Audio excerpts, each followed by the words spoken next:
Kamu tahu gula kan? Benda putih manis kecil. So much sweetness.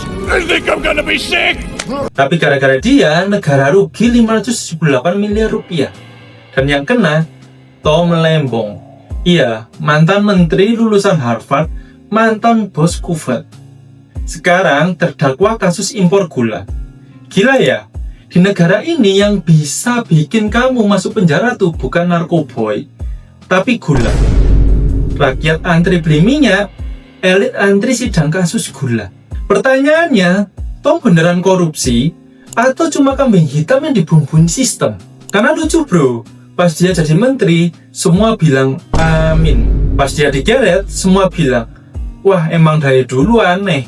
Elit itu udah kayak martabak, luarnya manis, dalamnya kadang gosong. Tapi yang disalahin, kompornya. Jadi, yuk kita bahas bareng siapa itu Tom Lembong. Gimana dia bisa dari Harvard jadi headline kasus korupsi. Beneran dia pelaku atau cuma tumbal sistem yang udah basi? Gimana ceritanya? Yuk Snack ceritain. Jadi gini, sebelum kamu mikir ini video gosip, kita kenalan dulu. Tom Lembong itu orang pinter, pakai banget. Trust me, I'm like a smart person. Dia sekolah di Harvard. Bayangin, Harvard, tempat orang-orang paling cerdas di dunia belajar. Kalau kita dulu ranking 25 dari 30, dia tuh ranking 1 dari 1 seangkatan. Jauh banget ya. Setelah lulus, dia kerja di Morgan Stanley. Itu perusahaan keuangan kelas dunia. Main di dunia investasi. Yang kalau kita nabung emas 0,01 gram, dia mainnya beli perusahaan. Ibaratnya kamu baru lulus nyari kerja di job fair, dia udah keliling bawa koper buat rapat global. Terus dia pulang kampung balik ke Indonesia, bikin perusahaan investasi namanya Kuvert Capital. Itu bukan nama makanan Prancis atau Itali bro. Fokusnya beli perusahaan, dicerotin dikit alias dikembangin, terus dijual lagi.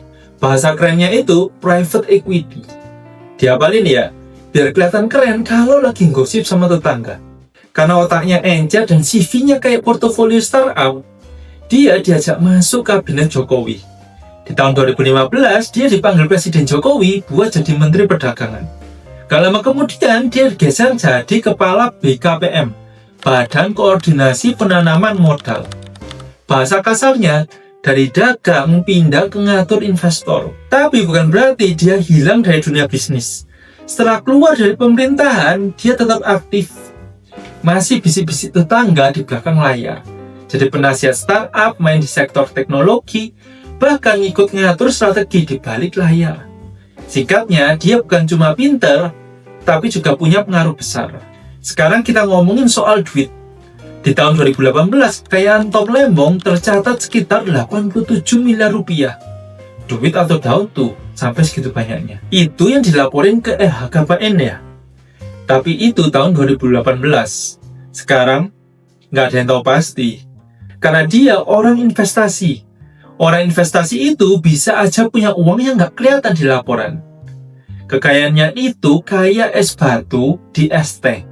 Yang kamu lihat tuh cuma ujungnya. Yang gede nyelam di bawah. Soalnya kekayaannya itu ada di saham, startup, properti luar negeri, atau bentuk aset lain yang rumit dijelasin pakai kalkulator biasa. Dan dia juga bukan tipe orang yang suka pamer. Gak pernah flexing jam tangan mahal, gak pamer mobil sport. Bahkan postingan medsosnya kayak dosen tamu universitas luar negeri. Kalau kita mah bisa klakson-klakson di depan rumah tetangga. Tapi kamu bisa tebak, dia punya banyak pintu rezeki yang mungkin kita nggak ngerti caranya. Setelah keluar dari pemerintahan, dia tuh nggak pensiun. Dia tetap aktif di dunia bisnis, jadi penasihat di startup, duduk di dewan komisaris, dan punya jaringan yang luas di dunia keuangan dan teknologi yang valuasinya bisa beli satu kabupaten. Dia juga dikenal sebagai sosok yang dihormati di komunitas bisnis global. Beberapa startup gede pernah kerjasama atau dapat insight dari dia. Jadi jangan salah, walaupun nggak viral di TikTok, dia tetap punya kuasa yang diam-diam bisa bikin peta ekonomi goyang. Karena Tom Lembong itu tetap main di level yang tinggi. Cuma nggak semua orang bisa lihat permainannya. Nah, sekarang kita masuk ke bagian yang paling panas. Kasus impor gula. Gula bro, bukan narkoba, bukan senjata ilegal, tapi gula. Ini yang bikin nama Tom Lembong jadi trending dan masuk headline media. Jadi ceritanya gini, waktu dia masih di pemerintahan, ada kebijakan buat impor gula mentah. Tujuannya buat dijual ke koperasi, TNI, dan Polri. Kesannya mulia kan? Gula murah buat instansi penting. Tapi ternyata ada yang janggal. Izin impornya katanya nyeleneh alias gak sesuai prosedur. Ada yang bilang loncat tahapan, ada juga yang bilang salah jalur distribusi. Pokoknya proseduralnya kacau. Kayak kamu pesen ojek tapi pakai nama orang lain. Sampai si driver jadi bingung. Ini siapa yang mau dijemput? Jaksa bilang ini merugikan negara sampai 578 miliar rupiah. Angka yang kalau kamu hitung bisa beli rumah, mobil, sama Indomie untuk satu kelurahan, bahkan mungkin satu pulau. Tom yang nggak tinggal diam. Dia bilang ini cuma urusan administrasi, nggak ada niat jahat, nggak ada uang yang mampir ke rekening pribadinya. Semua keputusan katanya hasil rapat dan koordinasi. Bahkan Mahfud MD ikut komentar.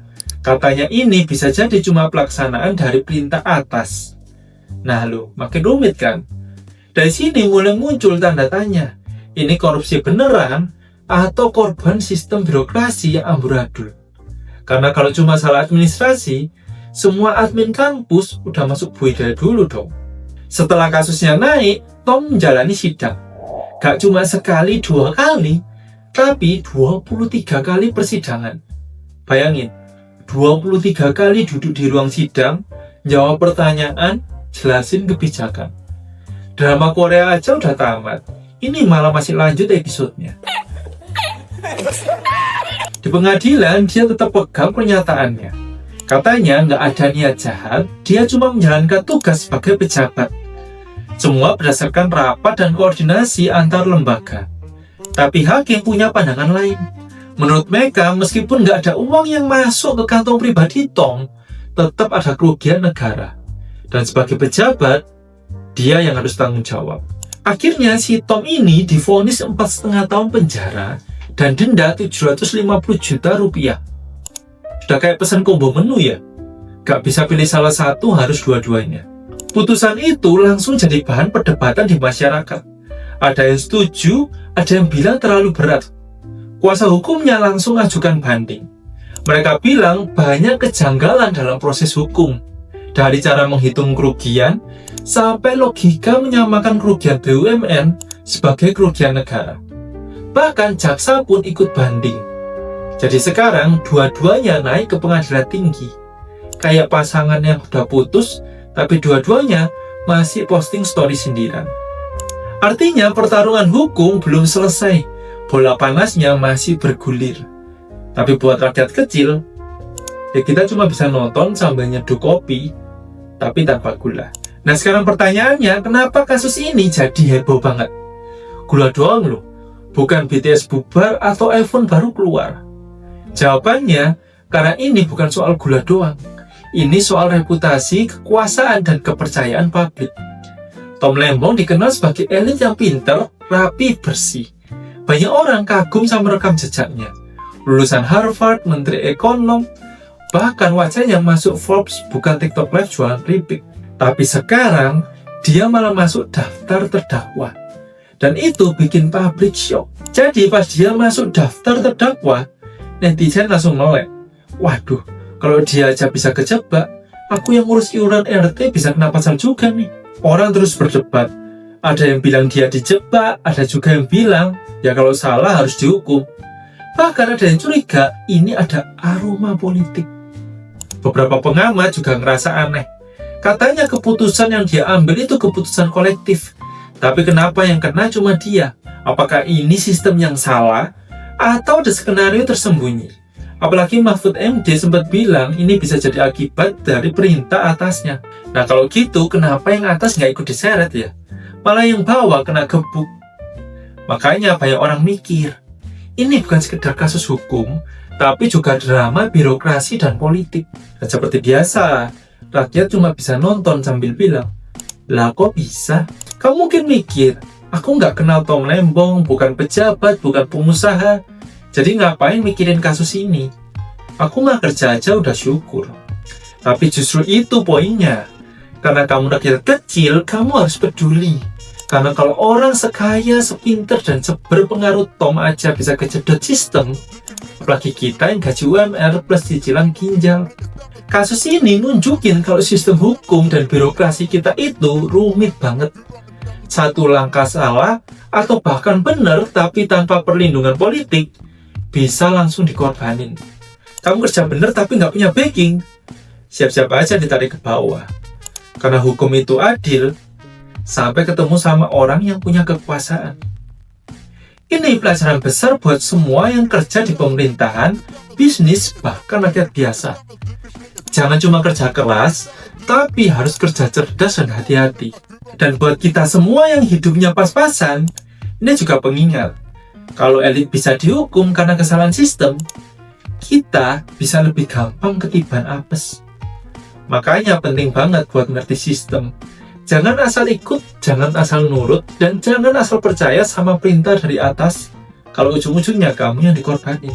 Dalam sistem kayak sekarang ini, bukan yang paling jahat yang kena, tapi yang paling gampang dikorbanin. Karena yang taken kebijakan rame-rame, tapi yang masuk duit, ya satu orang aja. Jadi, apa kesimpulannya dari kasus Tom Lembong ini? Kita nggak tahu pasti dia tuh salah atau enggak. Karena proses hukumnya masih jalan. Tapi satu hal jelas, sistem kita nggak sesimpel hitam dan putih. Kadang yang dihukum bukan karena dia jahat, tapi karena dia nggak cukup kuat buat melindungi diri. Atau karena dia terlalu jujur di tengah permainan yang penuh siasat. Zaman sekarang justru yang bersih dan kerja bagus jadi orang yang paling aneh sedunia. Tom Lembong mungkin elit, tapi kalau elit aja bisa jatuh, berarti sistemnya memang punya celah buat ngehajar siapa aja. Termasuk kamu, aku, atau siapapun yang kerja terlalu jujur tanpa perlindungan. Dan kamu yang nonton video ini sambil makan nasi kucing, jangan ketawa dulu. Karena kalau kamu kerja di sistem yang sama, terus nurut aja tanpa ngerti permainannya, kamu bukan cuma staff bro, kamu calon korban selanjutnya. Ini bukan soal gula, ini soal gimana kebijakan bisa jadi jebakan, dan tanggung jawab kolektif bisa berubah jadi hukuman pribadi. Makanya, kita harus belajar dari cerita ini. Jangan cuma fokus cari uang aja, tapi juga cari cara buat tetap aman. Bukan berarti licik, tapi cerdas baca situasi. Dan ingat, meskipun kamu bukan pejabat, kamu tetap bagian dari sistem ini. Kalau kamu nggak paham cara mainnya, kamu bisa jadi pion yang dikorbanin tanpa sadar. Jadi, saran dari aku, hati-hati. Jangan cuma jago kerja, tapi jago nyelamatin diri. Aku dan tujuan, jaga dirimu, jaga uangmu, dan jaga akal sehatmu. Bye-bye.